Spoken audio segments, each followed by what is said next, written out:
Anywhere you see poor people, they are ordinary. There is no rich man on earth that is not spiritual. Go and write it down. Even if it is not even God. Anywhere you see a rich man on earth, they are spiritual. Money itself is a spirit. That's why people goes into spiritual. And they call it money ritual. Because money itself is a spirit.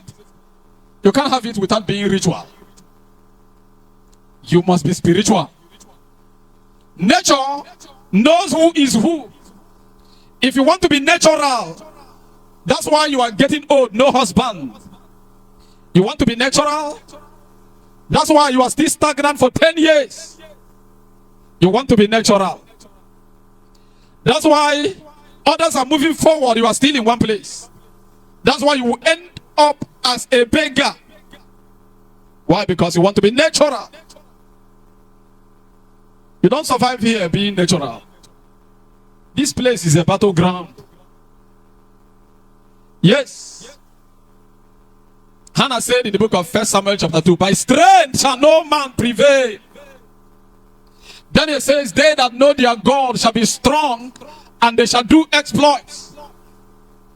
These are things that ancient people wrote, people that came before us. Anywhere you see a man rising, that man have encountered the spirit. No human being can rise in any profession, whether in the music industry, entertainment, in anywhere, in business.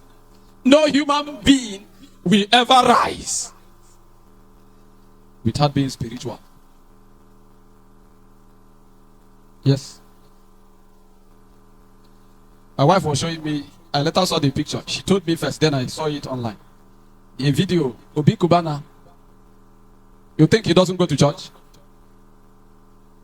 The first phone, Samsung, is about to launch also, or they have launched.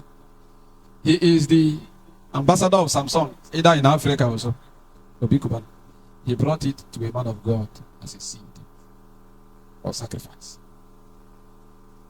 You think the rich are not spiritual? You are wasting your time. Let's come back to what we have. Hello. If you are here, say I am here. Yes.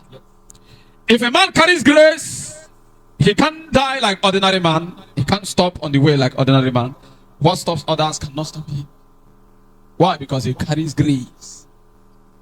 And you carry grace does not mean they will not try you. They will come to try you. But when they try you, you will still stand. You will be like the house that is built on a rock. Jesus said, a wise man built his house where? On a rock. A foolish man builds his house on the sand. The wind, the rain, and the flood comes, descends. The wise will stand, and the foolish will be flushed out. When they try, it will backfire. Are you here? That's why we are here. Tell your neighbor, that's why we are here. When they try it, when they want to stop you, it will what? They do what is called spiritual attack against you. It will what? It will backfire. That's why we are here. They do what is called evil conspiracy. They gather and plan against you. It will what? It will backfire. Are you following? They plant poison along your way, in front of your shop. It will do what? It will do what? It will backfire. They come to where you lay your foundation. Because you are now carrying grace. The grace of God is now upon you. It will now what? It will do what? Backfire! I remember a short story. What happened in my village? I've told the story here once or twice ago. A young man called Emmanuel. This young man, we grew up together. Almost the same age with me. I don't know whether I am few months older or he is few months older.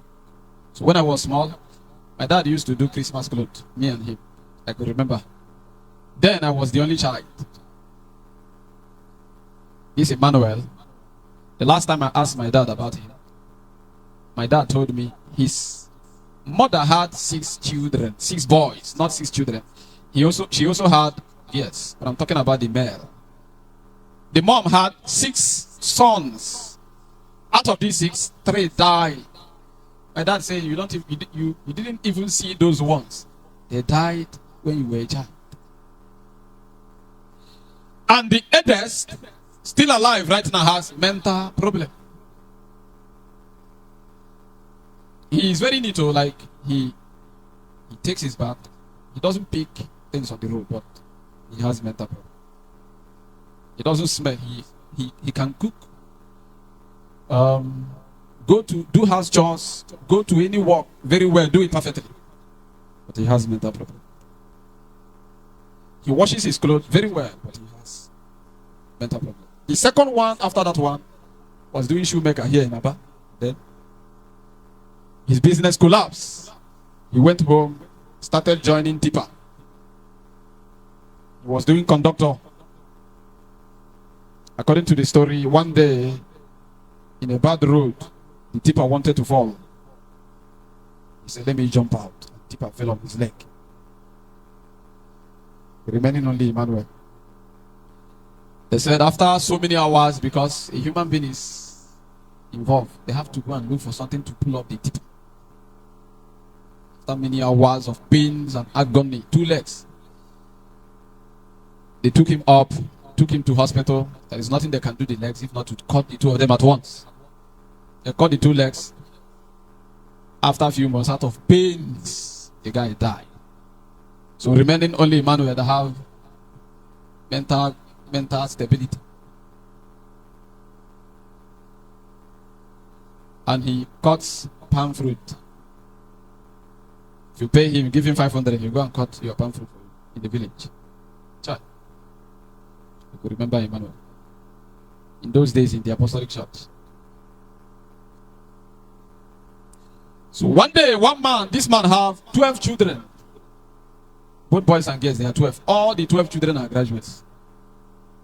He was a former headmaster in my primary school. His wife was also a former teacher. His wife taught me in primary 1. Gave money to Emmanuel and said, that's my palm tree behind my house. Go and cut it for me. Nobody knows. The man planted charm. He planted charm under the tree, hoping when Emmanuel comes, maybe he will mash the poison or he will climb the tree and fall down from the tree. The young man took the 500 and go and drink ogogoro, kai kai. Came back so late. Drunk. Man came at night. Emmanuel, did you cut that palm tree? He says, yes, I did. Man told his wife, early in the morning, go there and carry the fruits, bring it back home. Immediately the woman went with her basin. She started shouting, my leg, my leg. My leg, oh my leg. She couldn't walk. They have to carry her home. A few weeks later. Are you here? Hello? Are you here? Raise your hand and say, I shall not die like a chicken. Say it again, I shall not die like a chicken. Now,